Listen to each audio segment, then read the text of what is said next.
ചെറുപ്പക്കാർക്ക് എന്ത് സന്ദേശമാണ് നിങ്ങൾ നൽകുന്നത്? സർ, ഇദ്ദേഹം ഈ മിസ്റ്റർ ചീഫ് മിനിസ്റ്റർ എന്ന് പറഞ്ഞിട്ട് കുറെ ചോദ്യങ്ങൾ ചോദിച്ചുകൊണ്ടിരിക്കുന്നുണ്ട്. ഈ ഓരോന്നിനും ഞാൻ ഇടക്കിടക്ക് ഉത്തരം പറഞ്ഞുകൊണ്ടിരിക്കണോ? വേണമെങ്കിൽ അതാകാം, അതാണ് ഉദ്ദേശിക്കുന്നതെങ്കിൽ. ഇപ്പൊ യൂത്തിന് എന്ത് സന്ദേശമാണ് നൽകുന്നത് പറഞ്ഞില്ലേ?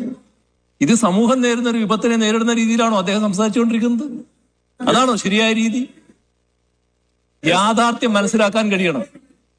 ഇന്ന് നാട് നേരിടുന്ന പ്രശ്നം എന്താണെന്ന് മനസ്സിലാക്കാൻ കഴിയണം. ഇടക്കിടക്ക് മിസ്റ്റർ ചീഫ് മിനിസ്റ്റർ എന്ന് പറഞ്ഞ ഒരു ചോദ്യം ചോദിച്ചാൽ പാത്രം പോരാ. നിങ്ങളാണ് കേരളത്തിന്റെ മുഖ്യമന്ത്രി, നിങ്ങളാണ് കേരളത്തിന്റെ ആഭ്യന്തര വകുപ്പിന്റെ ചുമതലയുള്ളയാൾ. നിങ്ങളെ കുറ്റപ്പെടുത്തും. അതിനെന്തിനാണ് അങ്ങനെ അസഹിഷ്ണുത കുറ്റപ്പെടുത്തും? ഇങ്ങനെ പറഞ്ഞിട്ട് കാര്യമില്ല.